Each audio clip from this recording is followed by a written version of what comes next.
I've been looking for signs, yeah, I've been looking real closely. Didn't really find nothing. Guess I got no excuse, it's just not feeling right what we doing. You told me that you love me, that you'll never let go. Maybe I don't know what to say no more.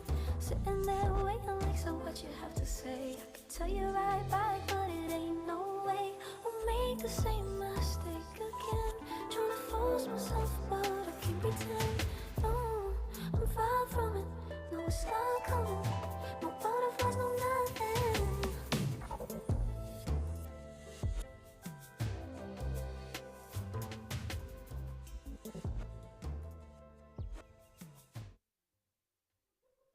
Good evening, everyone. Thank you so much for being here. My name's Ethan Philbrick. I'm the curator in residence here at the Poetry Project, and I'm so happy to get the evening started. So, little housekeeping things. If you need a restroom at any time, it's up one flight of stairs up here, out this door. That is the exit, should we need it. So to start off tonight, I just wanted to tell sort of the story of how the night came to be a little bit. So I knew the work of Ricardo Bracho through his plays. Plays like The Sweetest Hangover, Puto, I had taught, I had read about them. And so I reached out to Ricardo in the beginning of the summer and was like, what's up? Like, what if we do a play? Like, what's going on? We could do a reading. And he was just like, theater is a bad ex of mine. And I was like, okay, noted. Okay, what else? What's up? Like, what's going on? He's like, well, I'm really into making these video poems now. And actually, I have this like collaborator, co-conspirator, Andrew. Like, what if we brought him and we show these things? And then also, I'm really like a teacher right now, and it's part of what I do. And so what if 3 of my former students come for my class, Poetics of Liberation, and we just make it this whole night? And so he says, no more theater, but it's a very theatrical enterprise, like multimedia, lots of big cast, so here we are. And so tonight was born out of that conversation. And so I'm really happy to welcome you all here. Sadly, I don't know if this news has already spread, but Ricardo is ill, and so is home in Philadelphia, is I think joining us on live stream. Hi. But has sent some audio to introduce, some audio that came by way of a voice note that on my phone. So it's very, he is with us in the room in that way.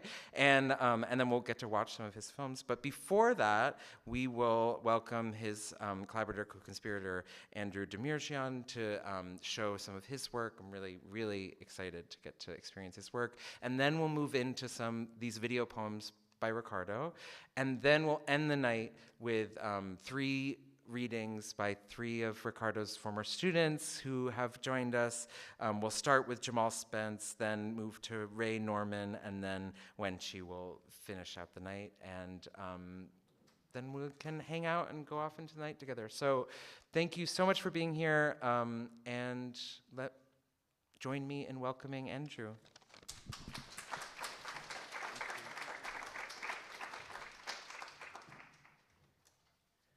Super happy. Ethan, you're tall. Super happy to be here, and we miss you, Ricardo, but it was nice to hear your voice earlier, and I'm looking forward to seeing Mexican Psychotic and all of this stuff. Ricardo and I first worked together on Mexican Psychotic, which maybe, I don't know exactly what year that was, 2005 or 6, where it's a theatrical production done as a silent film, and I did the film part of that. And I loved that piece, and it's great to see what's coming up. Anyhow, what I want to do is to start things off is to show a piece that Ricardo and I kind of worked on the language together. It's kind of like we were experimenting with a kind of fun situation for mangling, messing with language. Let me explain real quick. It's a little bit of a story. So this piece I'm going to show, it's about 1 minute and 30 seconds, and it started at Bell Labs, and it was, we were doing an artist residency, and some of my cohort is here tonight. They were taking us around, and they had this like giant drone in the corner with a megaphone on it. I'm like, what is that? You know, what do you do with this thing? Because it was such a beautiful visual, and it turns out that they had been working on these megaphone drones as an emergency alert system in collaboration with Sendai in Japan to prevent the human cost of another earthquake and tsunami disaster. And the idea of this drone kind of flying around alerting people and looking for people, and I thought was really kind of just stuck with me. So the concept behind this film, we're just going to see a short excerpt. This is a story about a drone that is sent out to find and help people after mysterious disaster, and how it may reprogram itself if it can't meet its objective. It's looking for people, it finds none. I'm not a big AI person, but when I was writing this, this is like 2019, 2020, I was kind of interested in artificial curiosity. No one really talks about it much, but to me it was way more interesting than all of the crap bundled around the intelligence, it's artificial curiosity is a way to program agents that rewards entities for taking chances and experimenting to search for novel and unexpected experiences. And I kind of took that to heart, and I was like, who doesn't need more of that? I thought of it as a metaphor for thinking about how we might want to reprogram ourselves, to snap out of our own routines and the kind of routine way that we go through life. And like, did anyone actually see the sky today? And the clouds were just like amazing. And if you're not taking that stuff in and you're just like rushing to the next thing, it's so deadening. But we've, anyhow, so Ricardo and I are experimenting with the whole piece takes place from the drone's perspective. And so it's this idea of techno-perceptual machine vision, kind of trying to erase what we know as people. And it's kind of different from, typically with AI, they have humans that tell a bot, this is a stoplight, that's a crosswalk, this is a, and what we're doing here is kind of pissing in our pants when we were laughing our ass off doing this. It's kind of the opposite. It's the opposite task to many of the human assistants. It's let me see what I have here. Machine,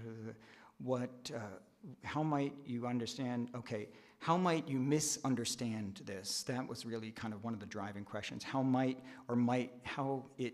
or might not be something, adding a gray area, mistranslating the surveillance gaze. So I was experimenting with poetry of interfaces and non-human consciousness as a writing prompt. And I always take advantage of any chance to step outside of my own head. So this is recalibrating. So all of these little red boxes are the things that we would work. We were working on Zoom and just playing the video and typing in the comments and just kind of culling these comments.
I also did the music to that, and part of the, thinking about these,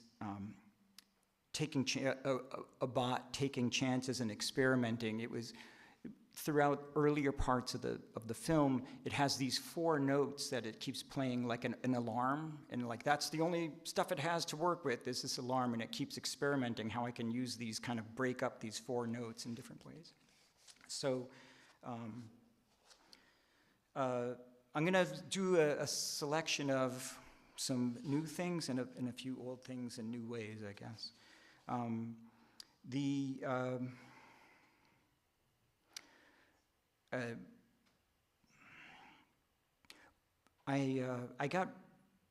a musician coming into arts through sound and language, and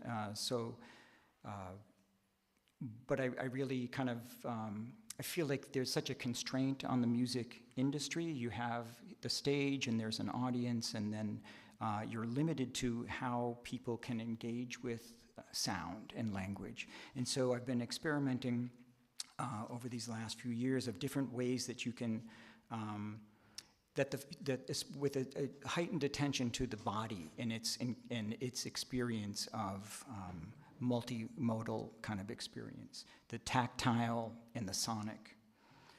So this is a piece that Dalia El-Sayed and I worked on together called Which Yesterday Is Tomorrow. And part of the whole kind of thing that's happening here is off in this little corner, there's like this little painted kind of circular disc. And if you kind of get down on like one of the 1,000 carpets there that are on, there's like 25 carpets. If you get down on that close, it will trigger, and get just near it, it will trigger a poem for you. And I love the idea of bringing the body down and either fully relaxing or kind of almost praying to listen. I know my love for you is strange. One day it will become a story passed down through generations of women. I'll be just a speck in the void then, twinkling star-like. Every time my grandmother tells her granddaughter the story of a lover who etched a charm into her skin in the shape of a house, its windows flung open.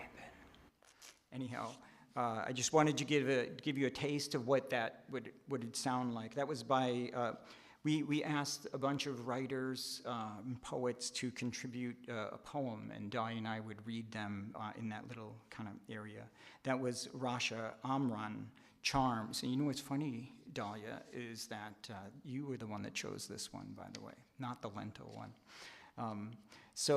Anyhow, I called, so the piece I wanted to take a closer look at is a brand new one that's at Rutgers right now in Newark, and it's going to be up until June. It'll be there for like 18 months, which is really nice. This kind of was part of a series of exhibitions they did that was based on artists who were really interested in Sufism, and that was something that Dalia and I were on this deep kick for a long time, and I think still are. Let me just, I want to stick to my notes because I can drift.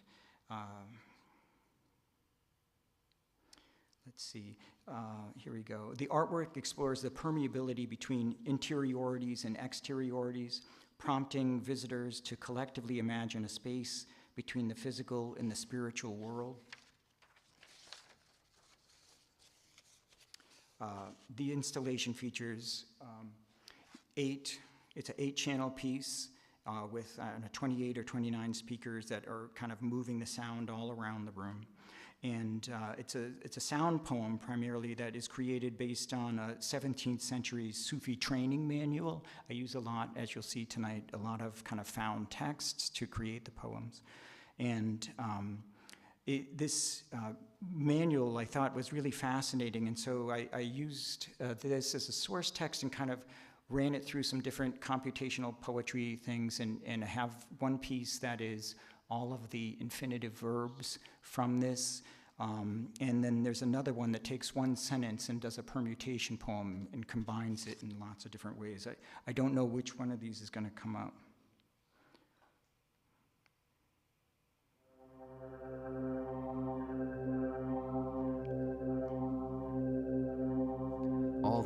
inward senses become alive. That's the seed of the All the permutation. senses alive become inward. All the alive become inward senses. All inward, the alive become senses. All inward senses become the alive. All inward become the alive senses. All inward alive become the senses.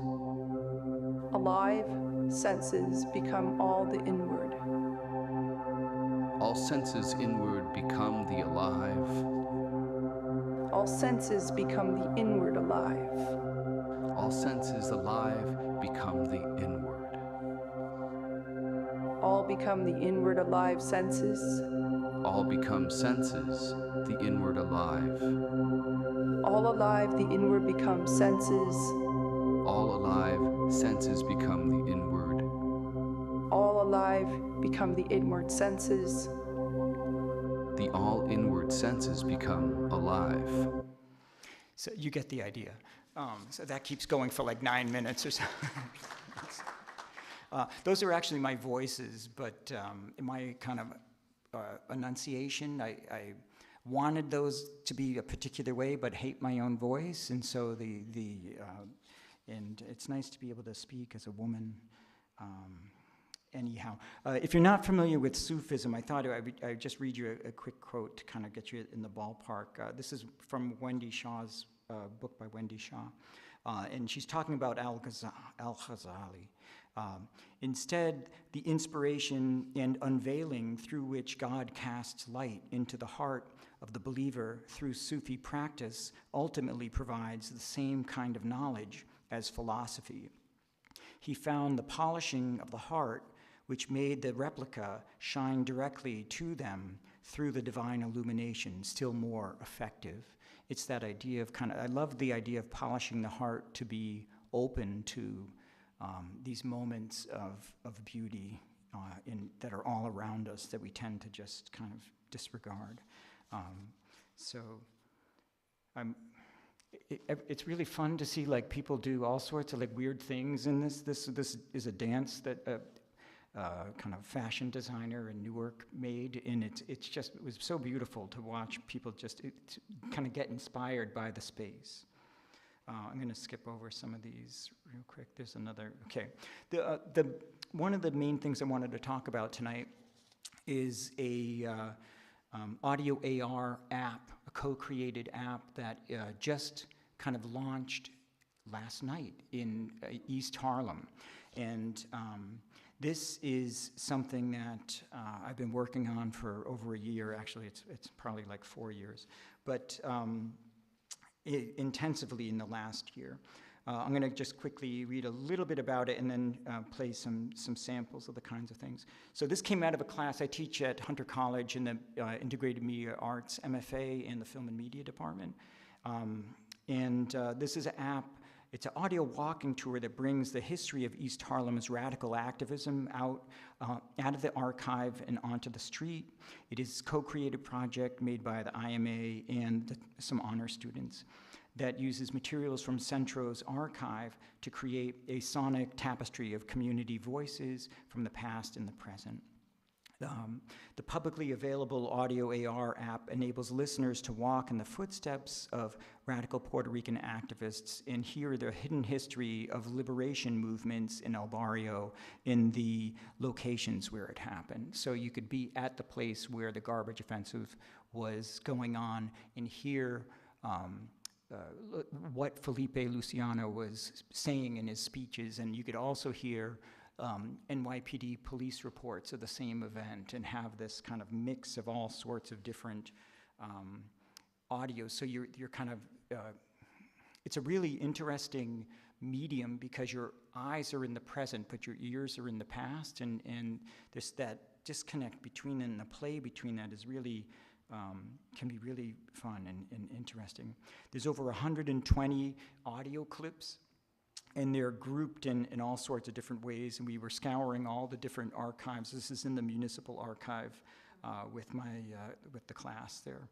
And the story, like the Young Lords is one of the activist groups a lot of people know. You could think of them, if you're not familiar with them, as maybe the Puerto Rican version of the Black Panthers. They kind of modeled a lot of their work on what the Black Panthers were doing.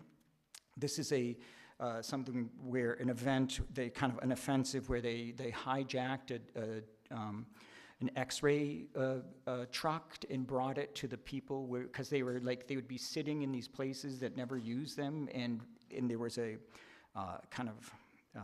desperate need for them in East Harlem, and no one was coming there, and so they just got in the truck, hijacked it, and brought it to Madison Avenue and 112th.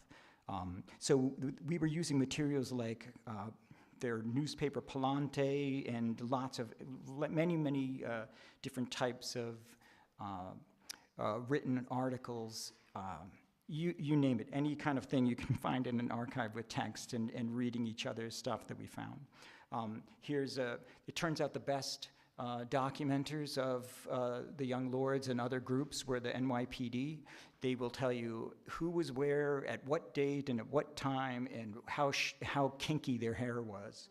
It's so disgusting reading these things, but fascinating at the same time. If you're not familiar with Centro, it's the largest. The Center for Puerto Rican Studies at Hunter College is the largest university-based research institute, library, and archive dedicated to Puerto Rican experience in the United States. So this is what the map is right now, and I have, this is one of so what the students made were like sound collage poetry kind of pieces from the archive, and this is one of the students, Andre Patino. Maybe we could go just a touch louder.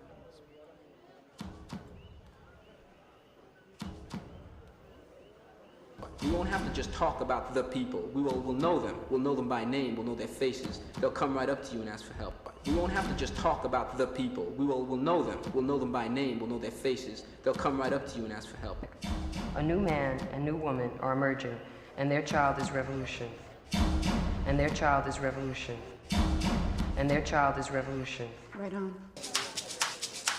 Dicen la negra Martina que brinca por los palacios, cayó dentro de una olla, de bandazo entre las mallas. De bandazo va ella, de bandazo anda ella, de bandazo. Us who just did all the work, not at all.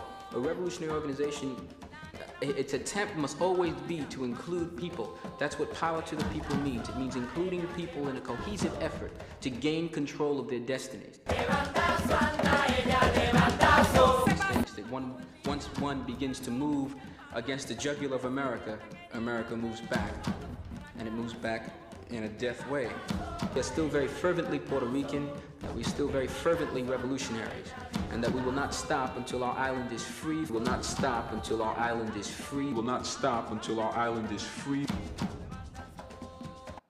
So that's the voice of Felipe Luciano, who was actually at the opening last night. It was really amazing to meet him. The other woman is Denise Oliver, who's featured in the piece quite a bit. She's an amazing, actually, she was in the Young Lords and then went into the Black Panthers. I wasn't sure if it was or not. I've made, anyhow. So this, there's all sorts of different kind of types of things that you would hear, and I'm leading up to my poem, but which is called, but I wanted to, where did I put, we're going to skip that for a second. No. Did I miss it?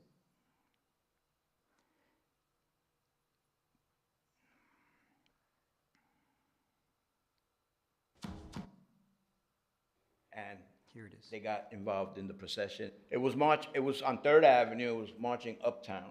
Mm-hmm. I don't know where it ended. I didn't march the whole thing. It felt empowering, right? Because everybody was chanting, Puerto Rico sí, Yankee no. I remember the chant was, what will Puerto Rico be like if the Yankees don't, but they said it in Spanish, pa arriba, pa abajo, los Yankees pa'l carajo. right? And everybody with their fist pumped. So that energy, I had never felt that before, right? So that energy was like, wow. And it made me feel proud to be Puerto Rican. That was like very instrumental, monumental in my life. And so what the person he's talking about there, he was holding the casket of a young lord named Julio Roldan. He was actually the chef in the mess hall for the young lords. And he got picked up on the fakest of fakest charges by the police. And I think his total defense lasted about 90 seconds, and he didn't even get a chance to speak to his defender beforehand. It was like every aspect of just being railroaded and thrown into this cell from like the 1920s that it was like some of the most inhumane treatment that you could do to a person. Anyhow, it was a place called the Tombs before Rikers. Rikers is not much better. But so 2 days later, after he was arrested, he was found dead, hanging in his cell, and no one knows exactly what happened. The young lords believe he was killed, and anyhow, it was disputed, and they had an independent group of people, lawyers, and investigate, and they put together a kind of long paper called A Report on the Death of a Citizen, Julio Roldan. And the piece I want to read to you is my contribution to the poetry in the app, and it has the same name. It uses that text as its source material, and the only, anytime there was a sentence that started with Julio Roldan or Roldan, or the word he, that's when it was referring to Roldan. I think there's a his in here too. So here it is.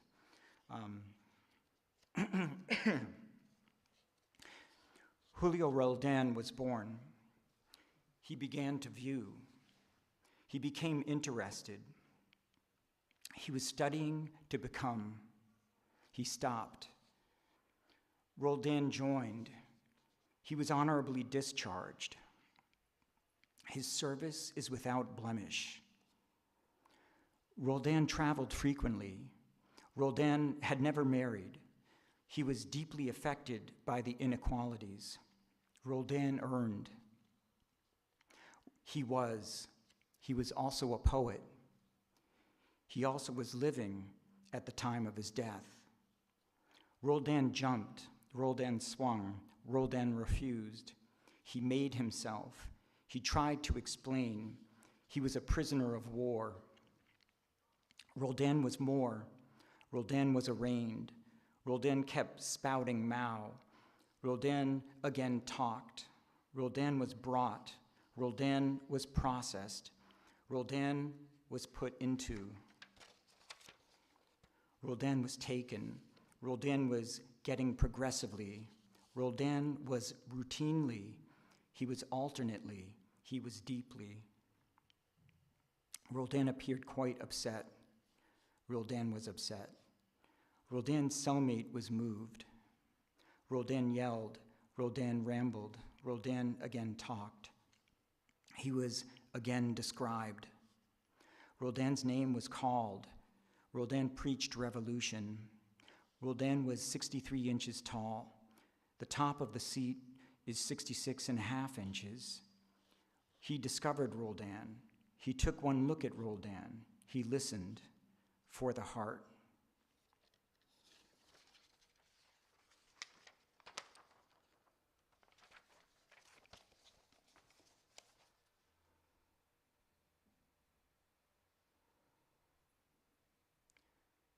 Oh, there's one more tonight for the... They're not all that sad, though. I recommend you go. Sorry, none of the students took that.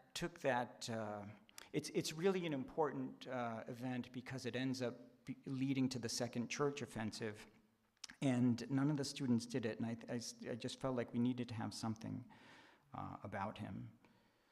So what I love about audio AR is that you can create memorials that should be, that don't exist without having to petition for like 17 years to, like get a street name or something like that.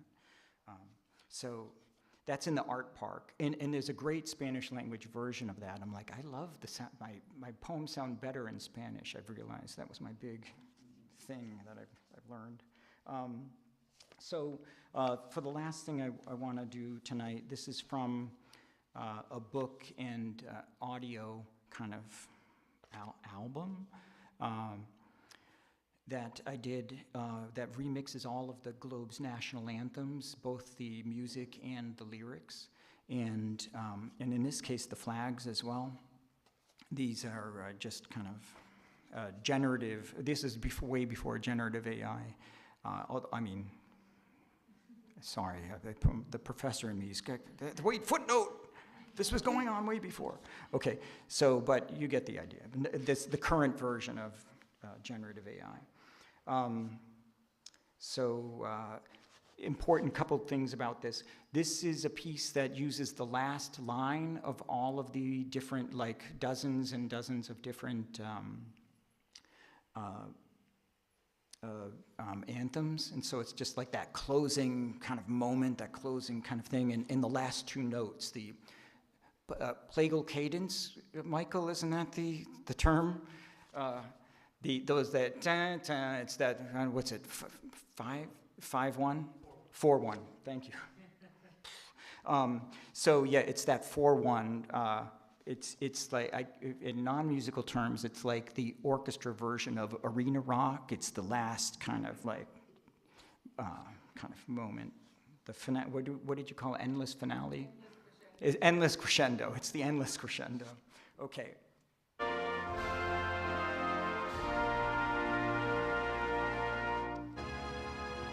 One people, one nation. We'll march ever on. Let unity blossom. Goodness germinates now. Lift up your eyes. The future is yours. Your qualities can never be denied. Victoriously dispel the strife of darkness. Blue sky, white sun, and a holy red earth. We go into the future together, boldly and unceasingly to devote our lives. March on. Hold out a welcome for one and all. O'er the land of the free and the home of the brave. And the moss will cover it all, deep and thick, to think again. Where unity and equality reign, all for each and each for all. Thank you.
Friends, we have enemies.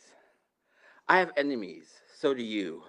Shakespeare, Lin-Manuel Miranda, subscriber bases, the well-made play. the development process, the consistent unproduction of the work that I know to be my best, against the production of slaughter, profit, mayhem. In a word, civilization. Or another, capitalism. I have enemies, the US, the UK, Europe, Israel, not Ireland, never Ireland. I say it, I mean it, know it to be true. What do you and I do now? I have not sought to incite violence with these words, the facts of history in the here and now of its happening. I live and work in the place that makes possible so much displacement. Let us return to these facts, to their facticity. I know what I'm doing here, the construction of lyric, meter, image. Poetry is not lost on me. The poet who poeticizes the value of valueless lives. Palestine, hood rat Philly, the border crisis at the US-Mexico border, that is in fact not one, but rather a direct outcome of embargoes against Cuba and Venezuela, this current financialist colonization of Honduras, the persistent demand that Haiti must be a failed state, since it was the New World's first independent black nation. I have enemies.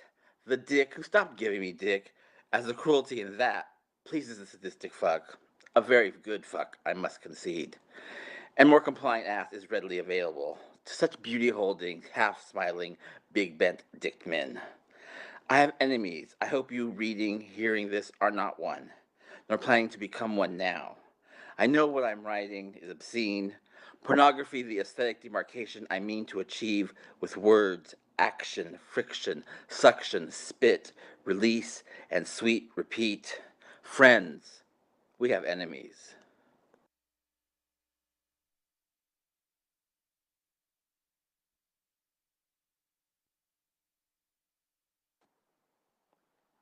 Hi all, I'm so sorry not to be there.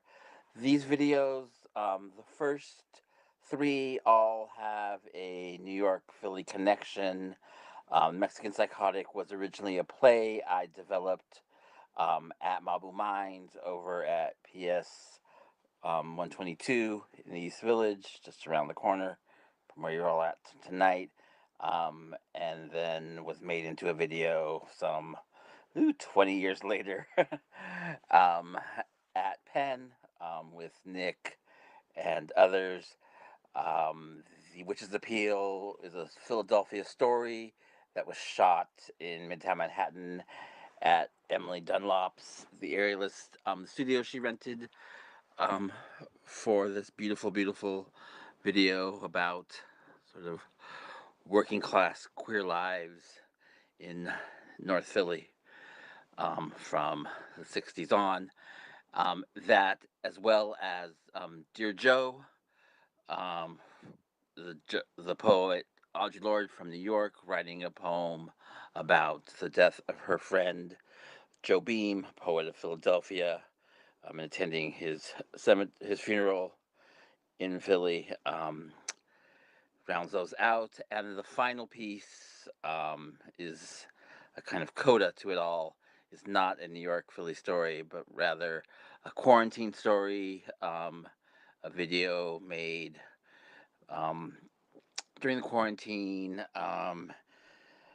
with funds from sort of Black Lives Matters funding at Penn, about sort of race and masculinity, the Middle Passage, and sexy boys in water.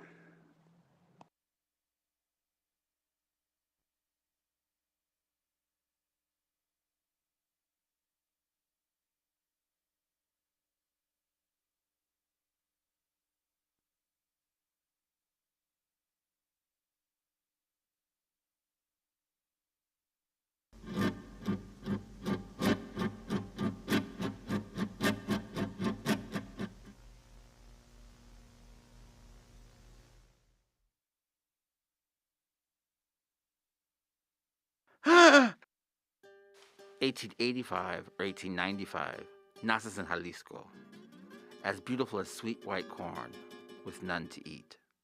Like you, Mexico was poor and starved. Tuberculosis plus hard work as a laundryman plus no food equals migration. Martin Ramirez immigrated to the U.S. sometime between 1900 and 1910 and settled in Los Angeles. Because like Tupac say, LA wouldn't be LA without Mexicans.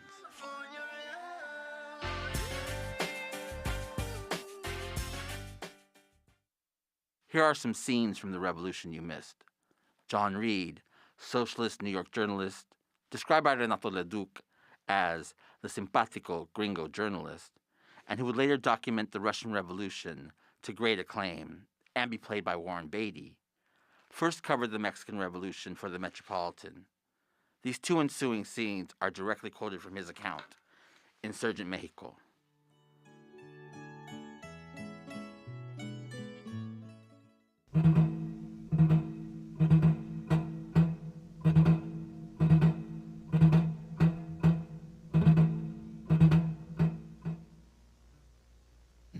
The expulsion of the Spaniards.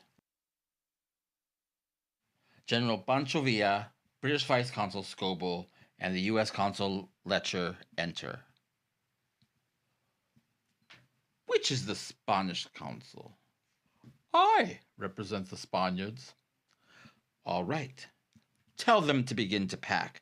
Any Spaniard caught within the boundaries of the state after 5 days will be escorted to the nearest wall by the firing squad. The consuls gave a gasp of horror. The Spaniards must go. General, I don't question your motives, but I think you are making a grave political mistake.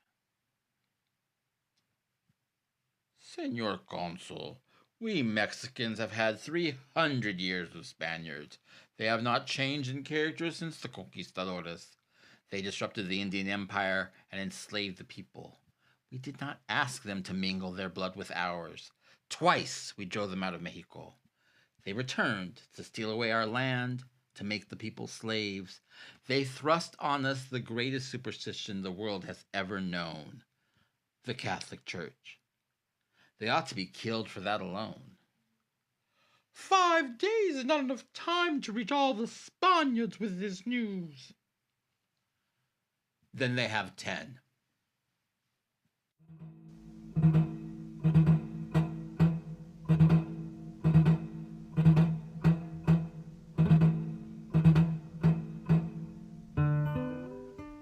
Scene 2 on women's suffrage. Pancho Villa and John Reed sit, awaiting lunch. Reed questions Villa. What do you think of socialism? Is it a thing? I only see it in books and I do not read much. And women vote in your new republic. Villa laughs and laughs and laughs.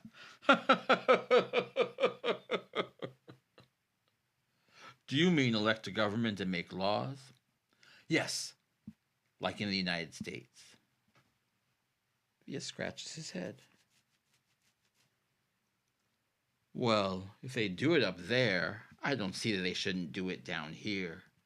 But they have no sternness of mind. They are full of pity and softness. Why, a woman would not give an order to execute a traitor. I'm not so sure of that, mi general. Women can be crueler and harder than men. Villa stares at Reed, pulling on his mustache. Villa's wife enters with lunch. Oiga, ven. Last night I caught 3 traitors crossing the river to blow up the railroad. What shall I do with them? Shall I shoot them or not? Senora Villa is embarrassed by the question. She grabs Villa's hand and kisses it. Que sé yo? You know best. No, I leave it in your hands. He grabs her hand and kisses her palm. She giggles and pulls her hand away, begins to exit. She turns to Reed and Villa and makes her kissed hand a gun. Oh, well, shoot them.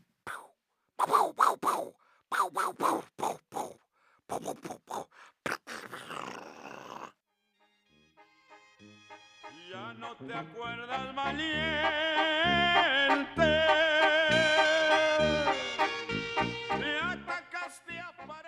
Did you hear these stories from other wetbacks, Martin? Is that Villa in the 22 years as an outlaw bandido and then as a guerrillero in all your drawings? Did you think, upon hearing these stories, If in fact you heard these stories, I should go home and be among my people and not starve alone in this now foreign place.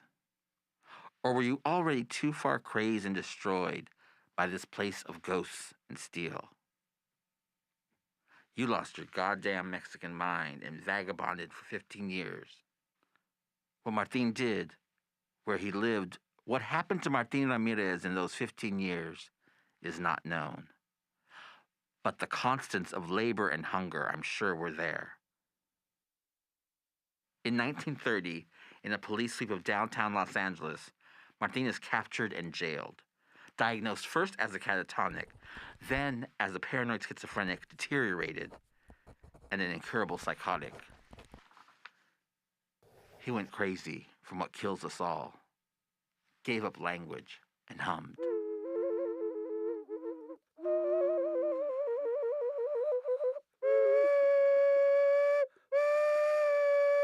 You stayed in the DeWitt State Hospital for 30 years, until your life ended. When you began to draw is not known.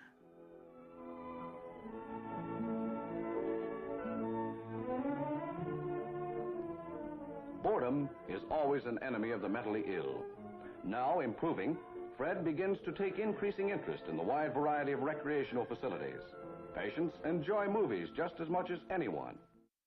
You made your own paper from laundry slips, paper cups, and other scraps. The glue you made from mashed potatoes and water, bread, and your own spit. At the end of each day, your drawings, your beautiful, beautiful drawings, were burned along with all the other inmate art to keep the ward sanitized and hygienic. But you hid what you could from the fire, on your person, in your bed, behind the radiator. And then comes the day when you and other inmates are taken as show and tell to Sacramento College's Intro to Abnormal Psychology. You present the professor, visiting Finnish psychologist Dr. Tomar Pasto, with a ream of paintings from beneath your shirt. Martin left us in 1960 or 1966. 500 of his drawings and all his hunger survive.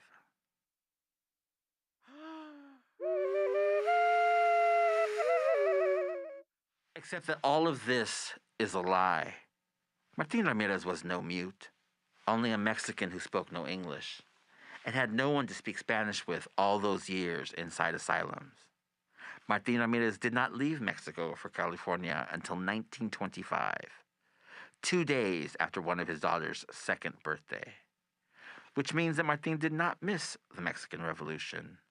Rather, he was from a region in Jalisco known as the henhouse of the Republic. Martin, like his region, was Catholic and conservative.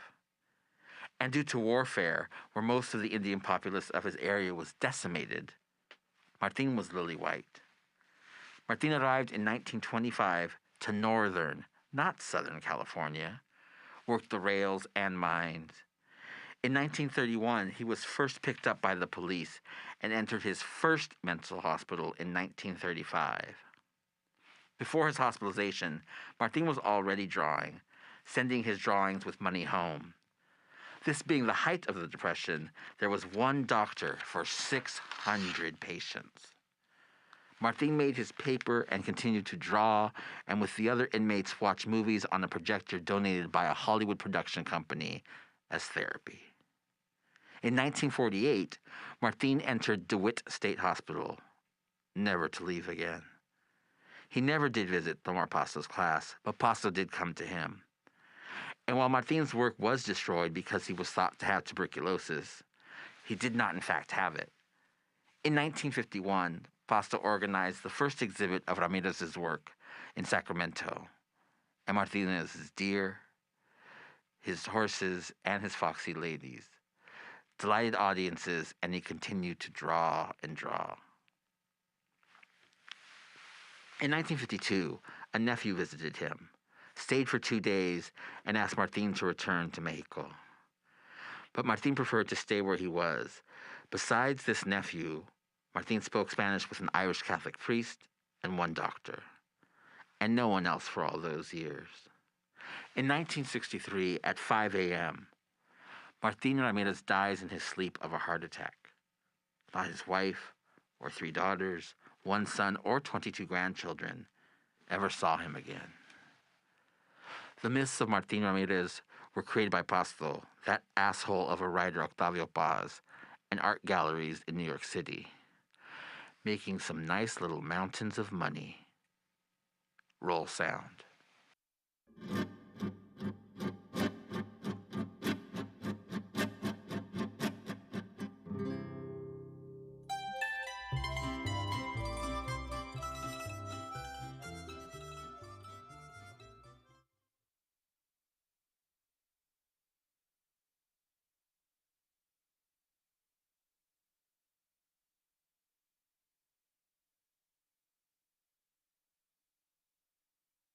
Two women, joined by life and memory and thread, spun their lives as yarn side by side, 2 spools rolling thin over earth and air.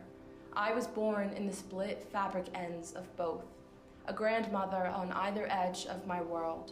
I know them as the stem knows the root of a flower no one has seen yet. Fragmented women take these fragmented words to fill the empty spaces. I do not know what more I can give you now. Anne. You have left again. A single mother in Kensington. 4 children. 1 born while in high school, 1 born after a quick and tidy marriage, 1 born before he left for good, 1 born immaculately. I have lit a fire. Herbs and smoke take shape. My empty mouth, the doorway wilting. A book of prayers, so that I may not think of anything better than this noise, this communion of humming breath that I learned quietly in your washed, hemmed, and ironed shadow. Anne never locked her front door. She left it open to friends, to coworkers with bruised eyes and ring fingers heavy with rust and shame, whose husbands were spoken of loudly only between those 4 walls. The 7 of diamonds. I have built a home from shards. I am a mother emancipated. Nancy. Something sharp in the fog. A mother of 2 in Harrogate, 1 in Catholic school, 1 sleeping on someone's floor. Flashy nylon skirts and moving limbs that I can't seem to catch up to. No one can really. Try and grab hold. Nancy had a husband. She has no need for husbands anymore. Nancy had a husband. They divorced somewhere between her drinks and drugs. He died somewhere in the back of a cop car. I heard he was a good man. Absent-bodied legs in white go-go boots in a stranger's car, on the road to Florida, God's glory, Florida, where sour orange pie grows on trees and women call you honey and really mean it. Sour women. Ripened women, women who pour my name over their lips with a citrus rasp. My name is just a sound here. Its absent-bodied consonants have rhythm in the voices of women here who do not have need for meaning. In Philadelphia, my name is a collection of letters that do not fit in my mouth. It chewed and gnawed into 4 letters, ums and ahs, by the unwashed teeth of children. Mama, mama, mama, mama, pour 6 cups and leave home. I've turned the 10 of cups and spun disaster. I was born in the torn split fabric of these 2 women, the runs in their tights, all the ripped and repaired and ripped again seams in the world. My grandmothers gave me eyes that have already seen to the bottom of the deck, and hands that have torn at weeds and fought against stolen air. Set the table. 3 forks, 3 knives. In my sleep, I dine with my grandmothers. 6 legs dug into the cold earth. Wind brushed through hair, through ears, through chests, in our veins like blood, like red wine. A dinner party for just us 3. I don't know what we are celebrating. Eat with your hands. My hands, our hands. Fingers and hips. Thick with muddied tears. I have burnt our dinner tonight. Herbs for once bless this air we live in. Scrape it off. Scrape it all off. Until the stone reveals cracked bone, fit for these teeth we share. Nicked and yellowed, carved by heavy sound, by breath, by cologne. By the damn wonder of fine work. My grandmother, Anna Mae, died on February 2nd, 2024. I did not know that her full name was Anna Mae. Everyone just called her Anne. I wish I had known her name was Anna Mae. It happened suddenly. It has been happening since before I was born. She was not in Philadelphia when she died. She will be buried here on Tuesday, February 13th, in the cemetery next to the park we used to visit and the church I was baptized in. As I write, I do not know if these words are mine or hers. My grandmother Nancy texts me to offer her condolences. I think about borrowed time and wooden boxes deep in the earth and plastic that will be here longer than any of us. I do not reply. A letter to the riverbed. The water here runs clean somewhere down the stream, somewhere much farther than we are now, where you have stopped for rest from these tired legs, from heavy, syrupy rays of sun, from the echoing of all these empty spaces. I have stopped too, and it feels I may be here for a while, to remember the way water envelops your words, memories and losses and jokes cascade from you to me through the dark water between us. But the stream carries on as it must, and you stay here as you must. I want to tell you I have not yet kissed stone or walked barefoot in the grass or found my full shape, but I will do that very soon. You say something about lily pads on wallpaper and our matching noses and lips and eyes, but I am too far away now to remember what you mean. The water here feels much cooler than before, but it is not yet clear.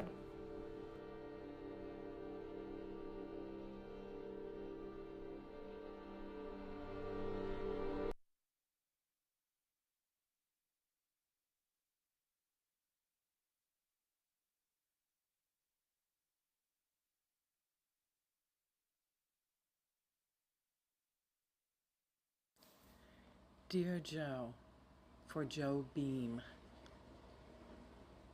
If you have ever tried to reach me and I could not hear you, these words are in place of the dead air still between us. Mourning is a time for miracles. How many other dark young men at 33 left their public life, becoming legend, the mysterious connection between those we murder and those we mourn. Everyone here likes our blossoms, permanent. The flowers around your casket will never die, preserved without error.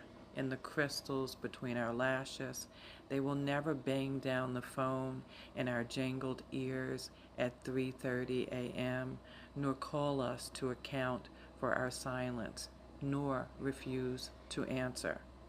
Or say, get away from me, this is my way. Or say, we are wrong, prejudiced, lazy, deluded, cowardly, insignificant. Or say, fuck you 7 times in one sentence when the circumstance of our lives becomes so chaotic. Words fly like drunken buzzards, or say we might fail, or say we might fail, but that's no reason to stop to miss a beat. And the tinny jukebox music comes up through the floor of our shoes. Nobody here will lean too heavily on your flowers, nor lick the petals of a lavender gladiola for its hint of sweetness, wilting it with a whiskey blast, nor threaten the faint-hearted with a handshake or a bottle of beer. In the side pews, always ghosts who resemble our brothers past and future, who say they were also our lovers, terror caught in their throats like a lump of clay. The taxi is waiting to take them back, out to the sunshine. A pale refugee from a nameless country hawks wired roses from stool to stool down the street at the Pathmark Pharmacy. A drag queen with burgundy long johns and a dental dam in his mouth is buying a straight razor.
Thank you, Ricardo from home, for that work. And so now in our last portion of the evening, I'm going to invite our three readers up. We're going to start with Jamaal. Come on up.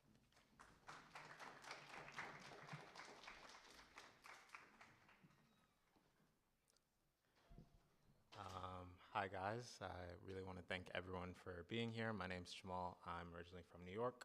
My family is from Jamaica. I'm Jamaican American. That's going to come up a lot today. Special thank you to everyone that was able to make it, as well as, of course, Ricardo for inviting me to read today. I really do appreciate that. All right. England calls to Bob Marley. Bring me the battles you've abandoned. Carry your wounded soul to my people's shores. Rock yourself to sleep under London's guiding eye. Jamaica is no place for the weary. What kind of man plants 2 feet on a sinking ship, sings choruses along the river Styx, makes shelters under palm trees on Caribbean clear coasts, to count waves moving like stomach cycles as a nation is churned alive with politicians who cite ceasefires as the seconds before bombs break, practice peace in the pauses between reloads, aiming guns at those who oppose, so suppose musicians are their next targets. How will you sing when a bullet lives in your chest? Leave Jamaica behind for me. Come to England in search of shiny things, splendor lining my sides, roadmap shaped like stanzas to gain musical mileage. I am all you've ever wanted, and you are all I've ever wanted. Grant me this, the magic you store in your being, buckshot like fireworks, your heart's cacophony on display. Bring me that fever. Ignite the fog you rolled in with.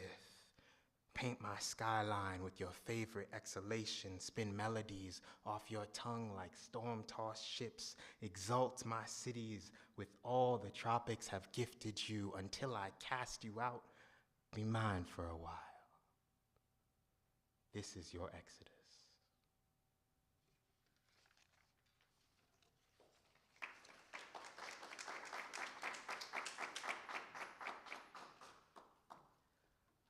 As I said, I am from New York, and so some of these poems are sort of thinking of New York in mind. This is The Vessel Survives.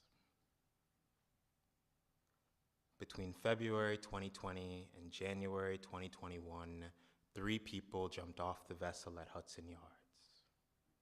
The building was closed indefinitely, which is New York slang for shut down for 5 months. New York does not do definites. Its people run red lights with road rage. The city never sleeps, pulse felt through concrete cracks, subway shaped into Christmas Eve children, stalled in those snapshots soon to be stirring so loudly, the vessel reopened. New York's beehive brought back to life, core filled with the city's hum, till this metropolitan musical leaked out of its hexagonal pores.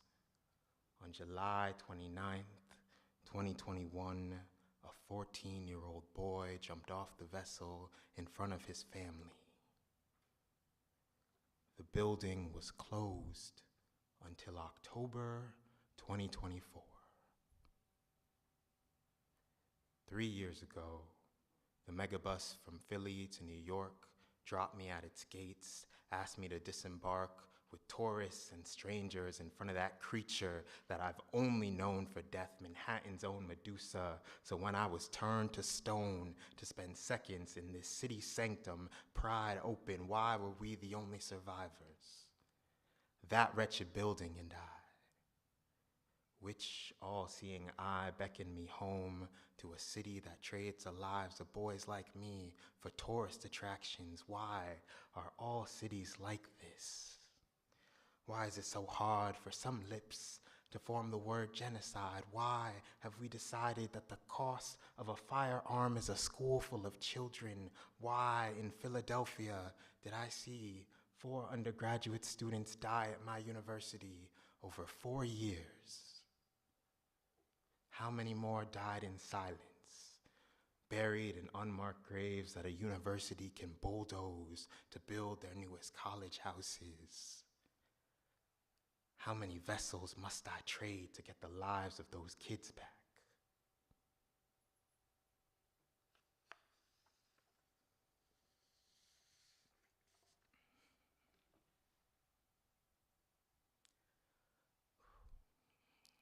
This next piece is Barbershop.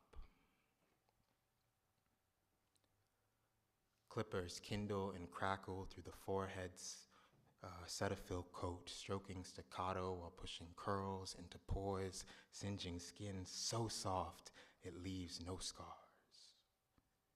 Patrons let silver sharp teeth plant kisses along necklines as the chainsaw fells keratin fields, time turning forward to welcome the autumnal dance each spellbound lock performs under gravity's gaze, crashing to the barbershop floor before rolling towards blackbird leaf piles.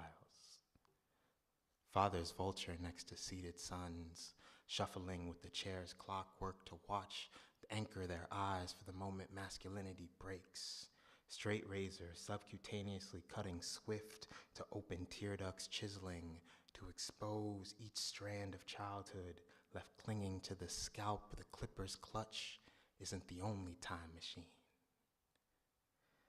Pot was sizzling off tongue of Jamaican barbers, pulling passerby with the shop's aroma, boys becoming collateral in paternal remembrance, becoming nepo babies for their father's first barbers, inheriting a luggage that leads to familiar layovers, that liminal space where old women entered to sell bootleg DVDs and shoved shopping carts to the tune of the Blade song, clippers revving up to set the ground ablaze. Moments, the last sound, before grown men begin shape-shifting. 30 minutes where they go silent, head held in another's hands, clippers cleansing the soul.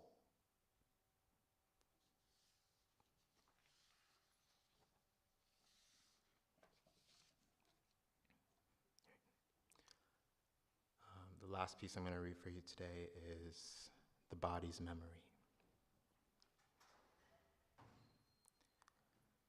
Mama, I still remember when my hand clipped the oven rack. The pain kicked in later, my hand shot back first, but you grabbed me in an instant. Told me to run my hand under the sink. I tried to rub life back into the singed flesh, rinsed and repeated. I counted the motions I needed to feel whole again. After, I found the cocoa butter you pulled into the front of the bathroom shelf, pretended that your kisses were what I planted there, and soon my scar was healed. Mama, I like to close my eyes and imagine your life in Jamaica. A little girl back then, storming around grandma's hat room, trying on anything your hands could get a hold of, grandfather needing to pry their Sunday best out of your grasp. Mama, I have never known you to let go of anything. And I have never survived a natural disaster, but that day, when I heard your foot slip off the top step, I thought my world ended. My feet were not fast enough to catch you, so my ears will replay the sounds of the woods creaks all the way down, my eyes immortalizing what it looked like to hold you in my arms as you cried, Mama. I did not know what I would find at the bottom of those stairs, but I will hold you till the end of time. Thank you.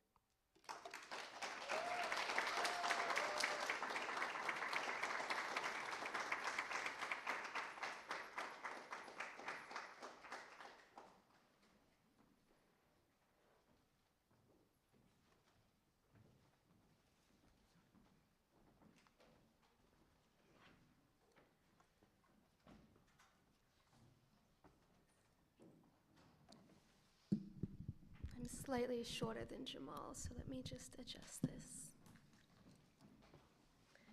Good evening, everyone. My name is Rae Norman. I also was one of Ricardo's students in his Poetics of Liberation class. And thank you all for being here today. Okay. Poem for the man who threw ketchup on us at Dyke March. I know what I want. I want the subway to have funding so we can both get home after work. I want our health care to be free and our food to be plentiful. I want us all to feed each other. I want your ketchup to be recalled by the FDA if it has listeria. I want to kiss my girlfriend on the street outside your apartment, and I want rent control so you never have to leave it. I want to lie in her arms, curled close like a comma in a half-finished sentence, in a room where the heat never shuts off. I want you to know we are all ants when the floods come, so we better start building a hill together. I want your kids to grow up in a world where they need to give no qualifiers, no disclaimers for their existence. I want their bike lanes to have barriers, their schools to have books, their home to have a dad who opens the door for them, always and always, again and again. I want to never stop loving. Tell me, please, what is it that you want?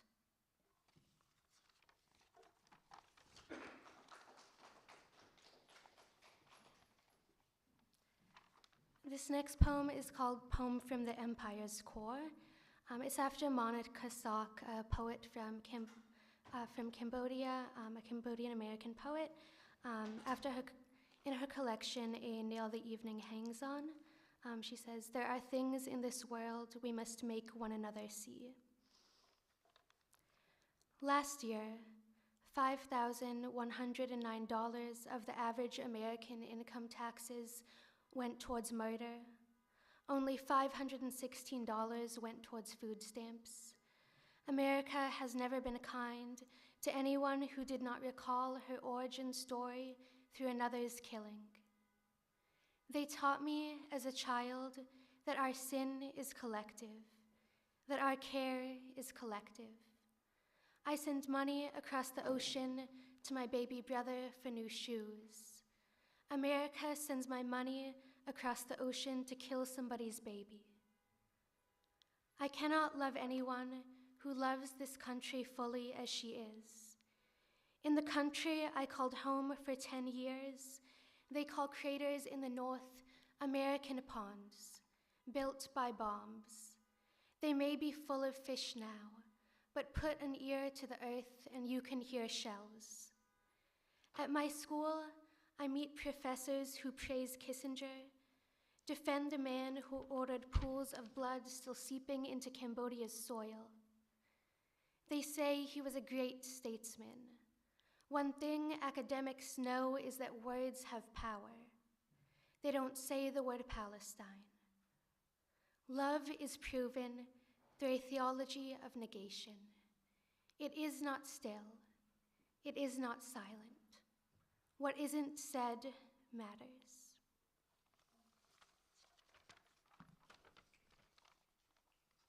And this next poem is called For My Mother. And it was written in Ricardo's class a couple years ago, one of a series of 5, but I won't put you through 5 poems about my mother. When I was 8, you bought me 15 biographies called Female Heroes for Christ. Joyful Surrender, one is titled. In a class, we discuss how sex and violence get muddled together when men write to women, and I cannot help remembering the ecstasy of those women's prayers as they wept and burnt, as the spear penetrated them, and wonder, is your God a man? I don't know if I'd rather your God be a woman. I've never loved a woman who loved every inch of her body, and you say we're God's body, and I want to be loved in whatever way will devour me softly and call it all sweetness, call it all good.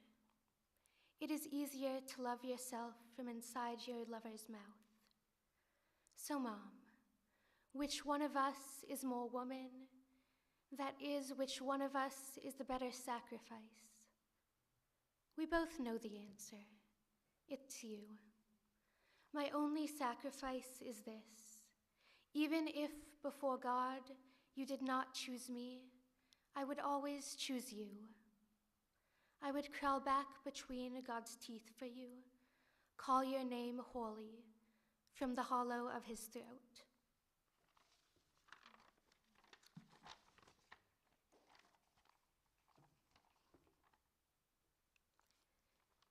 Spring start is a time for bloodletting. Out with everything sweet that melts in an instant. In with the raw red meat of almost love. Entrails caught in the watch gears of the season, time grows stuck. Not a time for proper punctuation or desires. Maybe love has prerequisites, but delight doesn't. Your ear curves a conch, and your eyes such soft soil. I want to plant a garden in them, and eat whatever grows, lick the tears off your cheeks like the most naive deer in the forest. But you wouldn't hunt me down unless I asked you to, I think. I am waiting in the woods, ready to run. Maybe this time I don't have to. Thank you.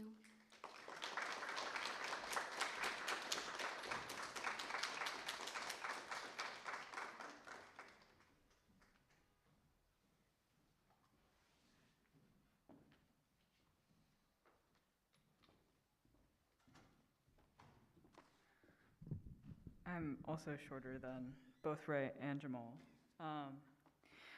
Hi, thank you for sticking around. I'm WENXI. I was one of Ricardo's former students. I am a transmasc butch artist living in Philadelphia, and here I am in New York. Most of my lore you can probably learn from the poems that I have, so I have a couple of short ones, and then I have a couple of long ones, but I'm not a very long poem writer, so here we go. Testosterone side effects. I crave my hair shorter and shorter, and to engulf pounds of meat and cheese. I don't see you in the mirror anymore. We pass by each other on the street. I believe I'm your greatest fear. My skin hums at the feeling. I smell myself everywhere, like perfume on borrowed clothing. I hear my brother when I laugh. My legs finally look like his. I'm warmer than ever. I walk around the house in briefs. Catching my reflection, my stomach is bigger, my shoulders are wider. Wow, I'm handsome as fuck.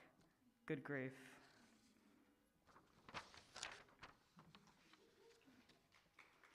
Thank you. The Chinese body. You said you prefer Asian women, pure, delicate, supple, shy. Qipao isn't meant to be sexual, but you cut up a slit to our hips until our thighs leak out, so you, sir, can drink up the sight of oriental skin. 100% silk turns into 100% polyester, turns into our bodies, turns into your objects. You cut my tongue out of my mouth with English grammar, capitalization, spelling, punctuation. Oxford commas slice up our sentences for your reading convenience. We mold our mouths over your unnatural words, but you force choking and laugh when we don't get it right. I am ta, but people use ta for me still, like that word existed before 1919. I am a person first, but people see a body instead. Fine. Here is my body then, a blockade in the street, a disruption to your morning schedule, an inconvenience on your route to work. I will lie down on this pavement, spread my legs over this concrete, and you will yield to this dam of my limbs.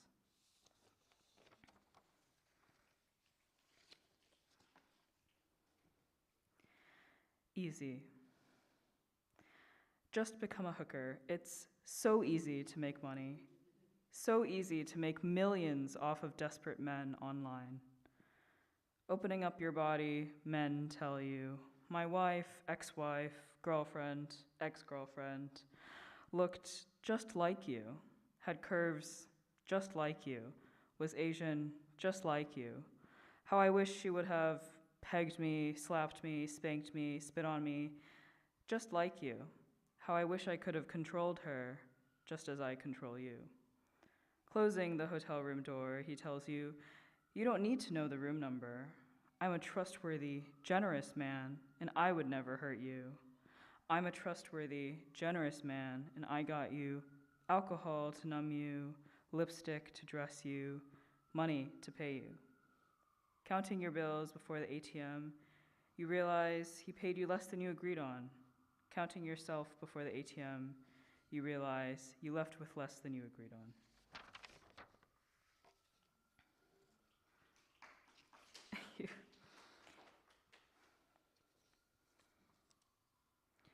Suffocation.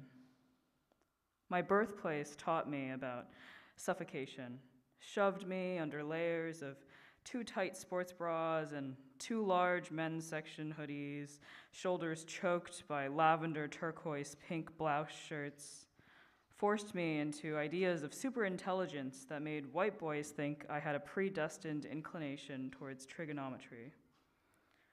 Wrung the Chinese language out of my body through ESL programs I never signed up for, put there by teachers who didn't believe my first language was English, who didn't believe that my Mandarin fluency had already faded into their American accent. In a way, you'd never expect someone named WENXI Chen to be born in Ohio.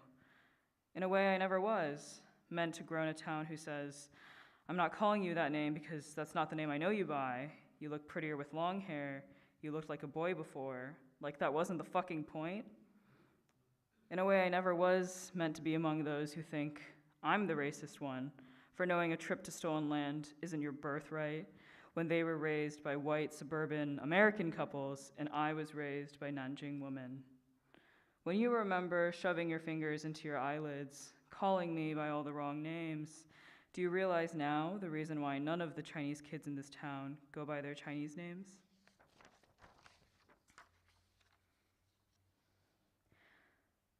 Missing person, missing person. Chen, age 21, but just a child, really. She doesn't even have a job yet, can't get one without me to help her. She's so helpless, little one, Xiaobutian, our treasure, our trophy, our good luck charm, daughter. We found her breasts by the operating table, round, smashed in, like hamburger patties, pink like a wound, grotesque. How sick is it that people do that to their bodies? How vile. When I made her from my flesh and blood, involuntarily spat her out from my stomach, I'm the one in pain. How can she not like it? This body I gave her out of spite. This body, the same body, my body that I don't even like. Poking and prodding at the way fat folds over her back. Her nipples, too. What? I'm her mother. Her body is my own. How much better she would look if she lost some weight. How much easier it would be to get a boyfriend. He'll like your chest. Well, I guess not anymore. But her personality is so difficult. I'm her only friend. You know, when she was young, she didn't yell back at me. I liked that. I liked her butt, too, was like a baby's, round, jiggling with every step, and now she won't even look at me. I used to have her a half step behind me. When did it all change? I didn't even do anything. She used to hold my hand. She hasn't done so since she turned 18. All of a sudden, like a switch, I'm getting her stolen away from me. Out of nowhere, I don't remember. I would never. How could you say that? I'm going to have a heart attack. She's my daughter. I love her. Rin, or the story of my first tattoo. When I was little and I got hurt, you'd tell me, Rin. Rin means to endure, knife balanced on heart. I listened to your mantra, over and over, swallowed it into my belly, and when it didn't stay, I tattooed it onto my skin. A branding of your teachings, I thought that you might like it, the ultimate gift of the claim to my skin, yet you're angry at me because you believe my body shouldn't be gifted, it's already yours. Vandalism instead of sacrifice, so I hide myself from you to keep what's left.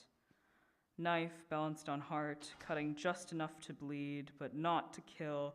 This purgatory of existence halfway between perfect daughter and mistake you said you should have ripped out of your stomach when you still had the chance. I got the tattoo at a studio called Lovers and Killers. How apt for my mother's word. I think in another life you might like to show me and my tattoo off, like the owner of my favorite coffee shop did to all her patrons. If you are given the right to write and to draw and to paint and to love, that woman you share rings with, the one you still keep with you, those watercolor landscapes you spend all night painting, the calligraphy you yearn to practice, we'd be closer. But in that reality, I don't exist. And in this one, I think getting closer would kill me, only drive your blade further in, enough to kill this time. So I choose myself, outlast you, let someone else carve out your word in their handwriting, and make this dance between love and death my own. Thank you.